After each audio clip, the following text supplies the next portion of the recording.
2022년 7월 폴란드 국방부가 우리나라와 맺은 방산 수출 기본 계약 내용은 K2 전차 1000대, K9 자주포 672문, FA-50형 공격기 48대, 다연장 로켓 천무 288대 등입니다. 한 달 뒤인 8월에는 K2 전차 180대, K9 자주포 212문, 11월에는 천무 218대를 수출하는 1차 이행 계약을 체결했습니다. 당시 한국항공우주산업 카이는 기본 계약 당시 맺은 FA-50형 공격기 48대를 1차 계약만으로 일괄 납품하기로 했습니다. 남은 건 하나에어로스페이스 자주포 460문과 천무 70대, 현대로템은 K2 전차 820대입니다. 이렇게 2차 계약을 남겨둔 상황에서 하나가 먼저 2차 계약 체결 소식을 전해왔습니다. 지난 4일 폴란드 군비청과 3조 3,700억 원 규모의 K9 자주포 152문 등을 수출하는 2차 계약을 체결한 겁니다.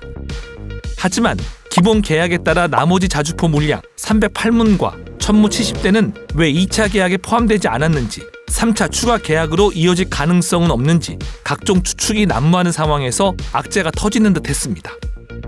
폴란드 새 정부가 전 정부가 체결한 계약을 무효화하겠다, 재검토하겠다는 취지의 발언이 나왔지만 최근 도널드 투스크 신임 총리가 부패가 연루된 경우를 제외하고 전 정부가 체결한 모든 무기 도입 계약을 존중하겠다는 입장을 밝히면서 논란은 수그러든 모습입니다.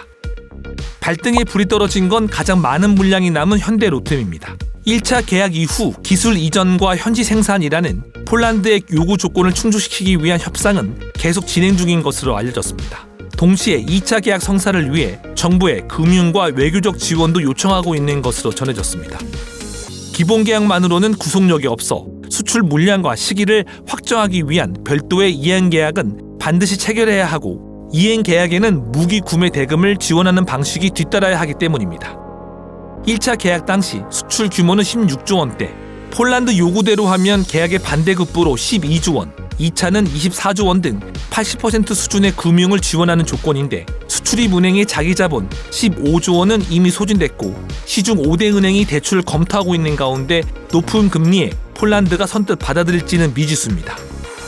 금융 지원 한도액을 늘리더라도 2차 계약을 성사시켜야 한다는 주장에 힘이 실리는 이유는 폴란드 무기 수출을 유럽 무기 수출의 교두부로 삼을 수 있기 때문입니다. 실제로 다연장 로켓 천무는 폴란드 트럭과 하나의 발사대가 결합한 호마르 K라는 이름으로 유럽 제3국 수출이 진행 중이고, 폴란드 수출 여파로 루마니아와 발트 3국 등 유럽 국가의 K무기 수출 가능성이 높아지고 있고, 무엇보다 무기 수출 국가를 상대로 유지 보수 정비와 탄약 수출 등에서 지속적인 수익 창출을 기대할 수 있습니다. 카이가 1차 일괄 계약을 맺을 수 있었던 신의 한 수가 폴란드의 MRO 센터를 건립하는 조건이 먹혀들었던 건데, 그래서 폴란드와 캐나다 잠수함 사업 역시 MRO 사업 능력과 규모가 결국 최종 계약의 핵심 요건이 될 거란 전망이 우세합니다.